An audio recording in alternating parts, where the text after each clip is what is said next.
Olá pessoal, muito bem-vindos ao nosso canal do YouTube. Para você que faz parte já da nossa comunidade, você já sabe que todas as segundas-feiras e quartas-feiras nós sempre colocamos uma mensagem nova aqui no nosso canal. Quarta-feira a gente coloca uma série especial, exclusiva aqui para o nosso canal, e nas segundas-feiras nós colocamos as mensagens que são ministradas na nossa igreja local, na sede da Igreja Fonte da Vida, em Goiânia. Hoje é segunda-feira e eu tenho a certeza que essa mensagem vai falar muito ao seu coração. Mas antes eu quero te pedir para curtir esse vídeo, se inscrever no canal se você ainda não fez. Isso vai ajudar o algoritmo do YouTube a entregar esse vídeo para ainda mais pessoas e fazer também a sua parte de compartilhar nos grupos de WhatsApp, nas suas redes sociais, para que ainda mais pessoas sejam alcançadas e abençoadas em nome de Jesus. Abre o seu coração, porque Deus vai falar com você. Mateus capítulo 25, a partir do verso 14, a palavra de Deus diz assim: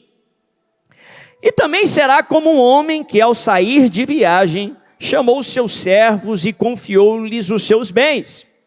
A um deu 5 talentos, a outro 2 e a outro 1. A cada um de acordo com a sua capacidade. Fala comigo, capacidade. Mais uma vez, diga capacidade. Continue lendo. Em seguida, partiu de viagem. O que havia recebido os 5 talentos, saiu imediatamente, aplicou-os e ganhou mais 5. Também, o que tinha 2 talentos, ganhou mais 2. Mas o que tinha recebido 1 talento, saiu, cavou um buraco no chão e escondeu o dinheiro do seu senhor. Depois de muito tempo, o senhor daqueles servos voltou e acertou contas com eles.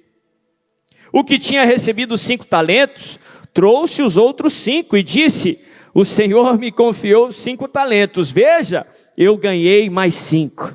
O senhor respondeu: Muito bem, servo bom e fiel. Você foi fiel no pouco e eu o porei sobre o muito. Venha e participe da alegria do seu senhor. Veio também o que tinha recebido 2 talentos e disse: O senhor me confiou 2 talentos e veja, eu ganhei mais 2. O senhor respondeu: Muito bem, servo bom e fiel. Você foi fiel no pouco e eu o porei sobre o muito. Venha e participe da alegria do seu senhor. Por fim, veio o que tinha recebido 1 talento e disse: Eu sabia que o Senhor é um homem severo, que colhe onde não plantou e junta onde não semeou. Por isso tive medo, saí e escondi o seu talento no chão. Veja aqui está o que pertence ao Senhor. O Senhor respondeu: Servo mau e negligente. Você sabia que eu colho onde não plantei e junto onde não semeei? Então você devia ter confiado o meu dinheiro aos banqueiros, para que quando eu voltasse, o recebesse de volta com juros. Tirem o talento dele e entreguem-no ao que tem 10, pois a quem tem, mais será dado, e terá em grande quantidade. Mas a quem não tem, até o que tem, lhe será o quê? Tirado. Uma parábola rica em verdades, em princípios, que nos ensina sobre o propósito de Deus. Aquilo que é conhecida, ou aquela que é conhecida como parábola dos talentos. Interessante que Jesus nos conta essa parábola no meio de um sermão conhecido, um sermão que é conhecido pelos estudiosos como o Sermão do Monte das Oliveiras, que a base, a ênfase dele é a escatologia, o fim dos tempos, a volta de Jesus. E Jesus nos conta essa parábola falando sobre a sua vinda. Interessante porque Jesus, na história, na parábola, ele representa o Senhor, o dono, o proprietário, não só daquela propriedade, mas também daquele dinheiro. A Bíblia nos ensina que tudo pertence ao Senhor, tudo foi feito pelo Senhor, por meio dele e para Ele. Ele é o dono de todas as coisas. Ageu 2, no verso 8, diz que a prata e o ouro pertencem a Ele, Ele que é o dono de tudo. e Ele dá para quem Ele quiser. Ele confia na mão de quem Ele bem entender. E na parábola o texto mostra, ou Jesus nos conta, que o Senhor Ele se ausenta, e depois de um período longo, Ele vem para acertar as contas. Primeiro Ele reveste de talentos, Ele reveste de capacidade os trabalhadores, e depois de um tempo Ele vem para acertar as contas com aqueles que ficaram. Isso é importante enfatizar, porque para mim esse texto, ele refuta muito aquela teologia preguiçosa que infelizmente é pregado muito aí fora. Que a vida cristã é uma vida pacata, passiva e omissa, e depois que entregamos a vida a Jesus, nós apenas esperamos por sua vinda. Alguns são até mais radicais, abandonam seus afazeres, suas responsabilidades, como que se isso fosse uma exigência do Senhor, e se enfurnam aí dentro de uma igreja, ou se enfurnam dentro aí dos seus próprios desejos e vontades, na espera da vinda do Senhor. E não é isso que o Senhor nos ensina. Muito pelo contrário. O Evangelho é um Evangelho ativo, a vida cristã é uma vida ativa. O Senhor nos deu algo e nos deu uma missão, um propósito. E nós vamos precisar acertar contas sobre aquilo que fizemos com aquilo que Ele nos deu. Ele nos revestiu de graça, de capacidade, de vida, de dons, de talentos. E Ele nos deu tudo isso que temos com um propósito, com uma missão. Sim, Deus tem um propósito para a sua vida. Deus tem um plano para a tua vida. E você vai ter que acertar contas com o Senhor um dia. Se você viveu esse propósito, ou se você deixou de viver. Se você agiu pela fé, e exerceu a fé que Deus te deu, e cumpriu a tua missão, ou se você se escondeu, se distraiu no meio do caminho. Deus tem um propósito para você, e no final dos tempos, nós vamos acertar contas com o Senhor. A diferença que foi dada para os 3 trabalhadores, ou a quantidade diferente de cada um. Cada um de nós, Deus dotou de talentos e de quantidades diferentes, porque Deus tem um plano, um propósito, uma missão diferente para cada um de nós. Deus nos criou de forma diferente, e Deus tem um propósito único e peculiar para cada um de nós. Por isso que a comparação é algo fútil e maligno. Não contribui em nada, pelo contrário, só te prejudica.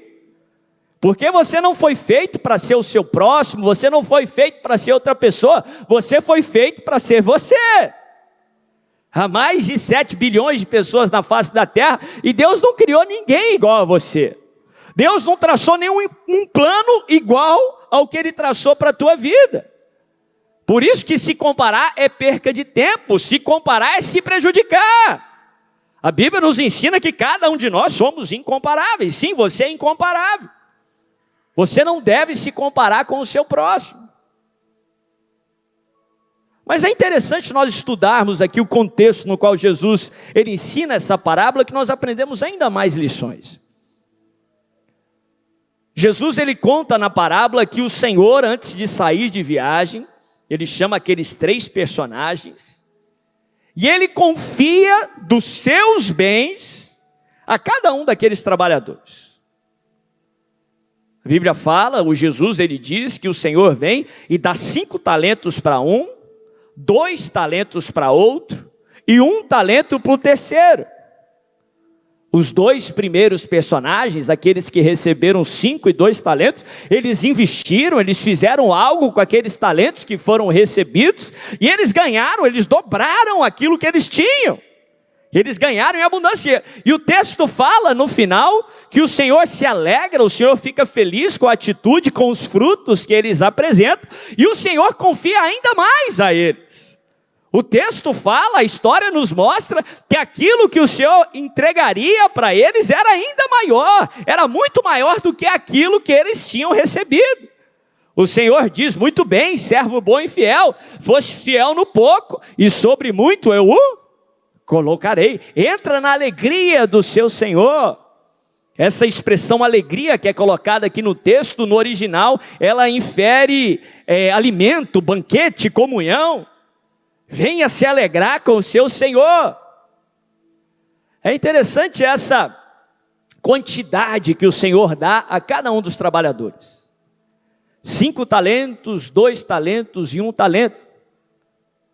Naquele contexto ali do primeiro século, isso representava uma enorme quantidade de dinheiro. Naquele tempo do primeiro século, o trabalhador ele recebia por dia de trabalho. A grande maioria dos trabalhadores por dia não recebia 1 talento, ele recebia 1 denário. Ele trabalhava um dia inteiro, grande parte no campo, um trabalho suado, um trabalho braçal, difícil, e no final do dia recebia 1 denário. 1 talento equivaleria a 6.000 denários, uma quantidade enorme. 1 talento equivaleria ali em média a 35 quilos de ouro. Segundo os estudiosos ali da época, segundo os textos da época, isso equivaleria a 20 anos de trabalho de um trabalhador normal. Era uma enorme quantidade de dinheiro. O Senhor vem ali para aqueles trabalhadores e dá a todos eles uma enorme quantia. O que recebeu menos, recebeu o equivalente a 20 anos de trabalho. Algo que a maioria da população daquela época não receberia. O que recebeu 5 vezes, recebeu 5 vezes mais, o equivalente a 100 anos de trabalho. Uma quantia enorme. Para um trabalhador normal, o Senhor estava dando algo surpreendente. O Senhor estava dando muito mais do que o esperado. E tem alguns estudiosos alguns comentaristas bíblicos que colocam que para aquele contexto sociocultural, aquele discurso de Jesus, não se tratariam de fato de trabalhadores, mas sim de escravos. O que torna aquele Senhor ainda mais extravagante, ainda mais abundante. Torna a confiança que ele deu, a responsabilidade que deu àquelas pessoas ainda maior. Porque o escravo, nem o trabalhador, comia na mesa dos seus senhores ou dos seus patrões. O escravo não recebia salário. Tudo o que ele esperaria era um bom alimento, era proteção. Mas naquele contexto sociocultural, ele só vivia para o trabalho, ele era escravo. E o Senhor vem, tira ele daquela posição de escravidão e dá uma enorme quantidade em suas mãos. E ele afirma que aquele dinheiro pertencia a ele. Ele confia uma enorme quantidade, o equivalente a 20 anos de um trabalhador livre de trabalho, e ele lhe dá com um propósito. E a Bíblia fala que aqueles 2 primeiros, eles vão, eles confiam naquela palavra, eles vivem um propósito, e eles vêm, e eles recebem, eles entregam na mão do Senhor, e o Senhor os recebe com alegria, o Senhor os recebe com júbilo. O Senhor diz: servo bom e fiel, fostes fiel no pouco, aquilo que já era enorme, mas para o Senhor era pouco, fostes fiel no pouco, e eu vou te dar mais ainda, eu vou te dar coisas ainda maiores. Entra para a alegria do Senhor. O escravo comer com o seu patrão, com o seu senhor, era algo extremamente revolucionário, algo extremamente extravagante ali para um senhor, alguém que tinha na sua posse pessoas. Aqui o Senhor Jesus nos revela um pouco sobre os atributos do Senhor. Porque da mesma forma, a Bíblia nos ensina que nós, quando nascemos com essa natureza carnal, e através das nossas atitudes, todos nós, sem exceção, a Bíblia diz que todos nós pecamos. E quem pratica o pecado, automaticamente se torna escravo do pecado. Todos nós éramos escravos. Mas a Bíblia nos ensina que Deus nos amou de tal maneira, mesmo nós estando presos através das nossas transgressões, dos nossos pecados, escravos do pecado, o Senhor nos amou, o Senhor nos escolheu e pagou um preço para nos libertar da escravidão. E a Bíblia nos ensina que Ele nos amou, nos escolheu e nos revestiu de talentos, nos revestiu de bênçãos que são muito maiores do que aquilo que merecíamos, que são muito maiores do que aquilo que esperamos. Sim, Deus sempre faz mais do que você está esperando. Deus sempre faz mais do que você está percebendo. Efésios 3:20 fala que Ele é poderoso para fazer infinitamente mais. Talvez como aqueles escravos, o natural era esperar só uma proteção do seu senhor, um bom alimento, aquela vida medíocre. Talvez você está tendo um alvo aí na sua vida que diante daquilo que Deus tem para você é algo medíocre. Deixa eu te dar essa palavra. Enquanto você está clamando por algo, por um milagre, Deus está fazendo infinitamente mais. Ele está excedendo os seus pedidos. Ele está fazendo infinitamente mais. Interessante que na hora da distribuição dos talentos, o texto fala que Ele deu a cada um conforme a sua capacidade. Fala comigo, capacidade. Mais uma vez, diga capacidade. Aqui Jesus nos ensina muito em poucas palavras. Ele nunca te dá além da sua capacidade. Ele não permite que você enfrente nada que é além da sua capacidade. Pelo contrário, Ele dá a cada um de nós conforme a nossa capacidade. E eu falo isso em 3 esferas. Primeira delas, tentação. A Bíblia fala que Deus a ninguém tenta. O tentador é o inimigo. Mas a Bíblia fala que o soberano, o todo-poderoso, que também é um pai cheio de amor e que quer o melhor para você, lá em 1 Coríntios, no capítulo 10, Paulo nos ensina que Ele não permite que nós sejamos tentados acima da nossa capacidade. Deus não permite que você seja tentado acima da sua capacidade. Paulo, ele fala que pelo contrário, o Senhor ainda nos dá o escape, graça, o Espírito Santo, para que você possa suportar, para que você possa enfrentar o pecado e prevalecer, vivendo uma vida santa, irrepreensível, separada para o Senhor. Por isso que não existe aquela história, eu não consegui, eu já ouvi muito, bispo, eu não sou de ferro, eu não dei conta. Conversa fiada, pecado é uma escolha.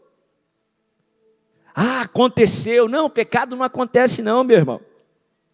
Ele tem que ser semeado, ele tem que ser cultivado através de uma ideia, de um pensamento. Concessões se abrem para só depois o pecado acontecer.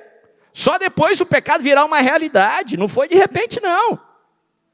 Por isso que a Bíblia, Jesus por várias vezes nos alerta, vigia, toma cuidado. Quem está em pé, cuidado para que não caia. Mas você que está seguindo a Jesus Cristo, meu irmão, Ele não vai permitir que você seja tentado acima da sua capacidade. Você pode lutar, você pode dizer não, você pode correr do pecado, você pode lutar porque você vai suportar e você vai prevalecer em nome de Jesus. A graça de Deus sobre a tua vida, há o escape de Deus sobre a tua vida, que é o Espírito Santo de Deus sobre você. Na primeira esfera, tentação. Segunda esfera, provação, tribulação. Deus não permite que você passe por uma tribulação que é maior do que a sua capacidade. É o que Paulo também nos ensina, lá em 2 Coríntios, quando ele fala sobre aquela tribulação que ele passa, uma tribulação tão grande, que ele compara um espinho na carne, um mensageiro do inimigo, que foi lhe colocado para o esbofetear. Uma situação tão agoniante que a Bíblia fala que Paulo diz que por 3 vezes ele rogou para o pai para que tirasse o espinho. E o pai lhe respondeu: a minha graça te basta. Ele pediu, tira o espinho, e Deus disse, não, eu vou te dar graça. E a minha graça é o suficiente. E a minha graça é o que você precisa. E a minha graça é a força extra que você precisa. E a minha graça é o que vai te fazer não desistir, em nome de Jesus. E a minha graça é que vai te dar o alimento que você precisa, a força que você precisa, a sabedoria que você precisa, a fé que você precisa para continuar, perseverar, enfrentar e prevalecer. A graça de Deus é o suficiente. Deus não permite que você enfrente nenhuma batalha sem antes te revestir de graça. Tem graça de Deus sobre você. E a graça de Deus é o suficiente para você enfrentar um diagnóstico, para você enfrentar uma crise familiar, para você enfrentar Golias e para você prevalecer. É por isso que ele conclui dizendo, ele diz assim: então por mais eu me gloriarei nas minhas fraquezas, para que sobre mim repouse o poder de Deus, porque quando eu sou fraco, aí é que eu sou forte. Ah, meu irmão, você é forte. Você é mais forte do que você pensa, não pela cor dos seus belos olhos, não por mérito humano, mas porque tem graça de Deus sobre a sua vida. É por isso que você é forte, é por isso que diga ao fraco, pode dizer, eu sou forte, porque tem graça de Deus sobre você. A terceira esfera. Deus não permite que você receba uma bênção que é maior do que a sua capacidade. Deus não permite que você seja tentado, provado e nem abençoado acima da sua capacidade, sim. Porque com a bênção, toda bênção traz consigo a sua responsabilidade. Deus não faz nada sem propósito. Ele não entrega talento sem propósito, não. Se Ele te deu talento, se Ele abençoou, é porque Ele tem uma missão através dessa bênção. Ele tem um propósito através dessa bênção. Deus não só te abençoou, mas Deus está transformando você também numa bênção. Ele não só quer abençoar a sua vida, mas quer abençoar outros através de você. E a não ser que você cumpra a sua responsabilidade, a não ser que você possa carregar o peso da responsabilidade da bênção, você não vai ser abençoado. A bênção vai ser pesada demais para você. A bênção pode se tornar uma maldição. A Bíblia nos dá muita ênfase nisso. É por isso que nós esperamos. Quem aqui já esperou por uma bênção do Senhor? Todos os personagens da Bíblia esperaram. Abraão esperou 25 anos, Moisés soube esperar muito. Experimentou mais de 40 anos. Se contar o tempo que ele saiu do exílio, descontar o tempo que ele ficou no deserto. Todos os personagens da Bíblia tiveram que esperar. Porque é na espera que Deus nos prepara. Enquanto você está esperando, Deus está te preparando. Eu já vi gente dizer que Deus prepara a bênção para nós enquanto esperamos. Isso não é bíblico, porque a Bíblia fala que a bênção já está preparada. Mas enquanto você está esperando, Deus está te preparando. Eu gosto de dar um exemplo. É como, pensa num cenário, se meu filho que hoje tem 9 anos, ele insiste comigo porque ele quer ganhar um carro. Que ele quer dirigir, segundo ele tem anseios que ele quer fazer. Ele pode insistir, ele pode chorar. Que um pai razoável, não precisa nem ser bom pai, não vai dar o carro para ele. Porque ele não tem maturidade física, intelectual, não tem nem permissão pela lei para dirigir. Nessa idade, uma bênção como essa se torna literalmente uma maldição para ele e para as pessoas que estão à sua volta. Agora adianta um pouco aí a situação para quando ele tiver 21 anos. Agora ele tem uma necessidade, agora ele já tirou sua habilitação, tem maturidade física, tem maturidade intelectual para ter um carro. E pode cumprir qualquer propósito que eu tiver, qualquer pedido que eu fizer para ele exercer ali com o carro, ele vai ter capacidade de fazer. Pensa bem, 9 e 21 anos, a mesma pessoa, o mesmo pai, a mesma bênção, em tempos diferentes. Antes da hora, ele não tem capacidade, a bênção é pesada para ele, a bênção se torna uma maldição. Na hora certa, ele pode desfrutar da bênção e cumprir o propósito. Não questione Deus pelo tempo da espera. Confia no Senhor, faz o bem, deleita-te no Senhor. Salmo 37 diz isso. E Ele concederá os desejos do seu coração.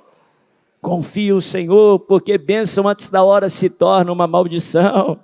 Enquanto você está esperando, Ele está te preparando. Enquanto você espera no Senhor, Ele está ampliando a sua tenda, Ele está ampliando a tua habitação, para que Ele possa derramar sobre a tua vida multiplicação, em nome de Jesus.